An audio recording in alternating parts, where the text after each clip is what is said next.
Olá, meu amigo, minha amiga, o meu nome é Edson Klebs Negri, sou professor de filosofia, sou formado em teologia e sou psicanalista. Hoje, dia 26 de novembro de 2021, estamos quase que concluindo a 34ª semana do Tempo Comum do calendário litúrgico da Igreja Católica.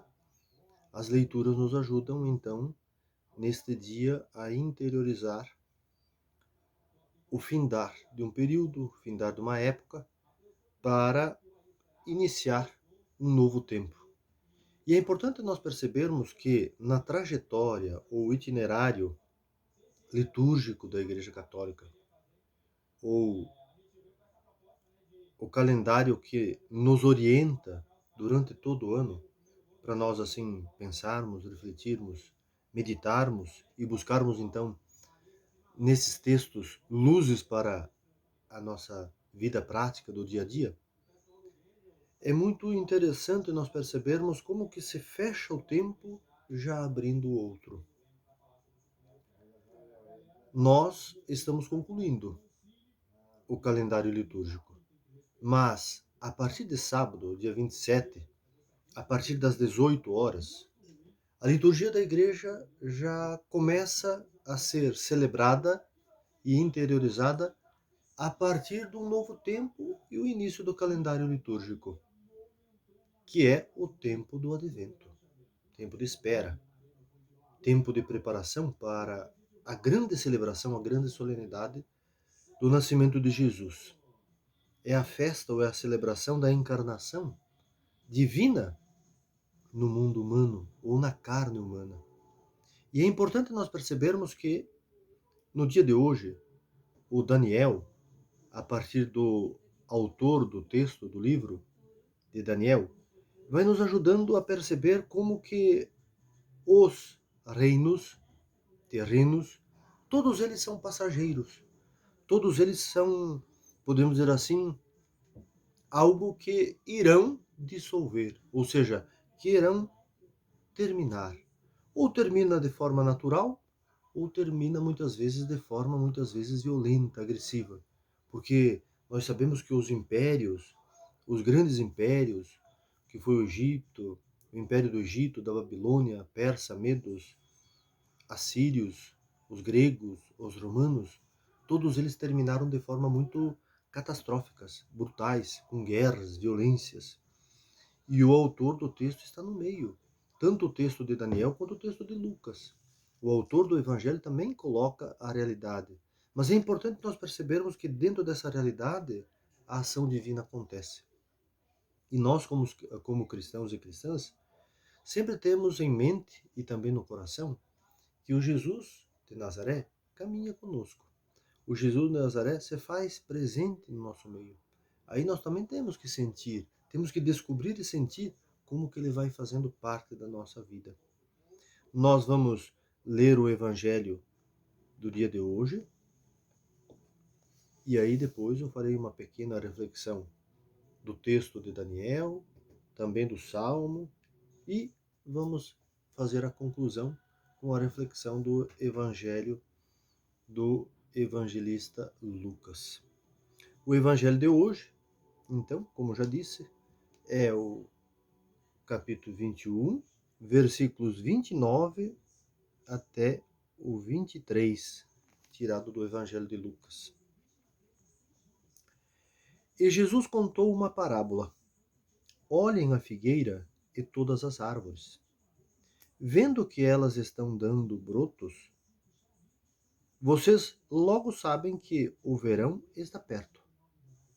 Vocês também, quando virem acontecer essas coisas, fiquem sabendo que o reino de Deus está perto.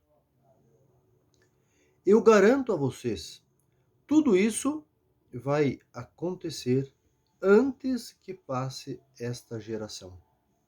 O céu e a terra desaparecerão, mas as minhas palavras não desaparecerão. Vejamos, meus amigos e amigas, como que o texto do Evangelho nos ajuda a interiorizar e, no mesmo tempo, em expressar os ensinamentos de Jesus. Mas voltemos ao texto de Daniel, capítulo 7, versículo 2 a 14. Como nós não lemos esse texto, é importante que vocês leiam com calma. É um texto bastante fecundo para nós compreendermos a tradição e, no mesmo tempo, aquilo que os judeus têm como cultura. É incrível como que o autor bíblico, ou a autora, porque nós não sabemos se foi um autor ou uma autora, como que ele constrói este texto, esse tecido, podemos dizer assim, literário, costurando várias épocas, vários períodos, várias etapas, várias eras, em que o povo judeu ficou, podemos dizer assim, prisioneiro dos impérios, mas sempre foi liberto pelo Deus do Êxodo. É importante nós termos essa referência, porque muitos vão dizer que a centralidade do Antigo Testamento é o Êxodo, que é o Deus da vida, o Deus da libertação, o Deus que ouve e sente o sofrimento do povo e que vem em busca de libertação, vem em socorro, podemos dizer assim, e vem para aliviar o sofrimento do seu povo. E o alívio divino é tirar daquilo que faz sofrer, que era a escravidão. E é importante nós percebermos, então, o autor começando o texto de hoje a partir do versículo 2 do capítulo 7. E para entender o texto de hoje e a intenção do autor, nós precisaremos saber o significado da simbologia de cada uma das feras. Olha que interessante. O autor do texto de hoje, de Daniel, ele não fala de animais. Dizer, mas fera é um animal? Não, mas há uma diferença. Fera é podemos dizer, é algo indomável. É algo que causa medo, podemos dizer assim, destruições da vida humana. Vejamos o autor que escreve a partir de uma visão noturna. À noite, o noturno causa medo, desespero. João, um dos evangelistas, ele cita por várias vezes a expressão noite. No contexto de João, a noite ali simboliza a morte de Jesus. O dia simboliza a ressurreição. Olha a simbologia, olha a pedagogia que os autores usam para transmitir esta palavra para os ouvintes. Nós sabemos que tanto no período de Daniel, ou do autor Daniel, quanto de Lucas, a maioria das pessoas, talvez 95, 98, 99% das pessoas, ou do povo, eram analfabetas. E tinham que ser transmitidas a estas pessoas algo que elas pudessem entender, por simbologias, por intermédio de uma linguagem pedagógica compreensível. E tudo isso os autores sabiam dessas artimanhas e como transmitir. Então este é um detalhe que exige a nossa atenção. A noite sempre demonstra o perigo de morte, ameaça, desespero, desesperança. O autor, ele não utiliza o nome de animais, como já comentei, mas sim utiliza o nome de feras. E olhemos que interessante. E são quatro. Quatro no universo, na cosmologia judaica ou semítica, simboliza o mundo que está dominado pela maldade da violência, da injustiça, da escravidão, da exploração. As feras simbolizam os impérios que dominaram o povo do Oriente Médio. E dentro desse espaço geográfico do Oriente Médio, então nós temos os judeus, que sempre foram povos pequenos, os semitas, os hebreus, os israelitas, desde o século VII até o segundo século antes de Cristo. E aí nós começamos a nombrar as feras, né? Os símbolos. O leão simboliza os babilônicos, o urso, o povo medos, o leopardo, os persas, a medonha simboliza os gregos. E é interessante que no meio desse ensinamento nós encontramos 10 chifres e o pontar de um pequeno, que é o Antíoco IV. Talvez este seja um dos mais cruéis dos imperadores ou dos reis, que já dominou o povo judeu. E no meio destes, por assim, dessas simbologias, desses símbolos de destruição, de animalidade no sentido de violência excessiva, de barbárie. É claro que a violência sempre é excessiva, não existe uma violência menos excessiva. O ancião é a presença de Deus, a presença divina. Usa-se um ancião para falar da eternidade. Também o ancião é a simbologia da eternidade.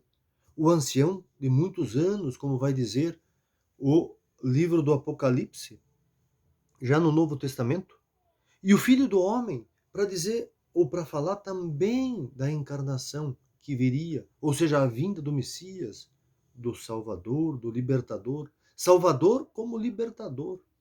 É interessante nós percebermos aqui que o texto de Daniel é um dos textos dos profetas que mais utiliza essa palavra Filho do Homem. O texto é uma teologia apocalíptica. Apocalíptica porque nós vemos uma linguagem, podemos dizer assim, quase que de destruições. Mas é claro que quando o autor escreve, já não existia mais. Tudo já havia passado. E também Antíoco, um Seleucida, que representa os gregos, mas também a Síria, que pode ser chamada de Síria. A Síria é um dos impérios que controlou Israel a partir da destruição da capital do Reino do Norte no ano 722. E nós temos então a presença divina, como eu disse, que vem para mostrar ou para despertar a esperança do povo, que não se cansa e não desiste, mesmo diante de tantas invasões, diante de tantos sofrimentos, o povo consegue libertar-se. E libertar também é sinal ou é sinônimo de vida. O salmo de hoje, tirado do capítulo 3, versículos 72 e 81 a 81, também é o cântico de Daniel. Toda semana nós estamos vendo esse cântico. O salmo continua com o cântico de louvor. E é a criação que canta, ou é a criação que canta. É a ecologia que felicita tudo o que necessitamos para viver e conviver harmoniosamente. No Evangelho de Lucas, nós podemos dizer assim, se na primeira leitura o conteúdo é da teologia apocalíptica, no texto do Evangelho é da teologia escatológica. Percebemos como que Jesus utilizou algo do dia a dia para ensinar. Ele buscou, no processo natural da figueira, que era uma planta querida pelos judeus. Seus seguidores e seguidoras precisavam ouvir algo que entendessem e pudessem viver com maior facilidade, com maior leveza e harmonia.